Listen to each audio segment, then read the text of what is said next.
It really came about because I felt like there was a gap in the market for a publication that was going to celebrate Tucson's talent, for one thing, the amazing amount of people here who are designing, doing art, styling, have cool houses, who weren't being written about, and business people too. I'm a Tucsonan, I like Tucson a lot, but I don't know about all these cool things that are going on in Tucson, and all of a sudden through 3 Story Magazine, I find out, oh, there's this amazing person doing this, or here's this business that's doing something that I would love to support. Every time I open 3 Story Magazine, when it arrives in my inbox, each story is timely and relevant and really engages the issues and I think the themes that connect to the Tucson community. I think it's because it's about community, and it's so, I mean, there are lots of great magazines out here, and I've got a whole stack in the back, but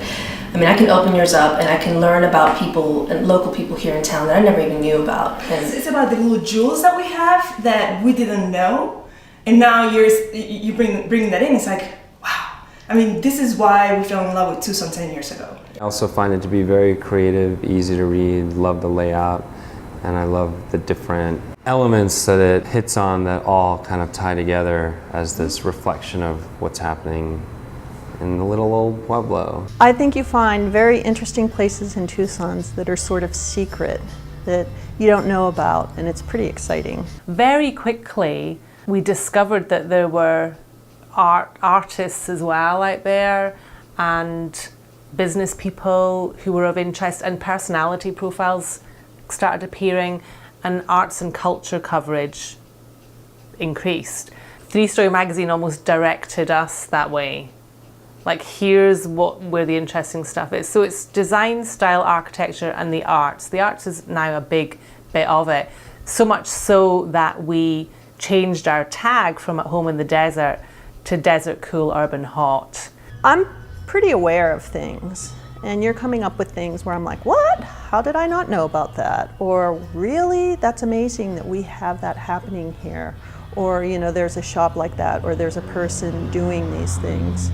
So it's pretty phenomenal. I mean, it brings sort of the best of Tucson to the top. I think a lot of magazines focus on certain areas, and you cover everywhere. And that's really quite nice. You took a high degree of time to actually come visit me, ask me a series of interesting questions that really probed at the work we were doing beyond the surface level of really shallow journalism. You and 3 Story really took the time to find out what is happening at Fed by Threads that's different. And that takes time. That takes a commitment to journalistic ethics that not everyone either has the time or the resources or the interest to do. I'm so proud of Jillian. I mean, she's done this totally by the skin of her teeth. I mean, totally by talent, and she had ideas on these stories and these columns and titles, and she's had them for years, and she's let them percolate, and now they're all coming to fruition. One of the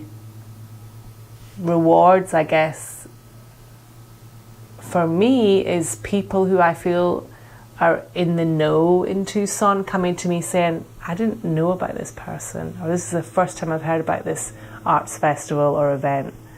And so I feel like then we're doing our job.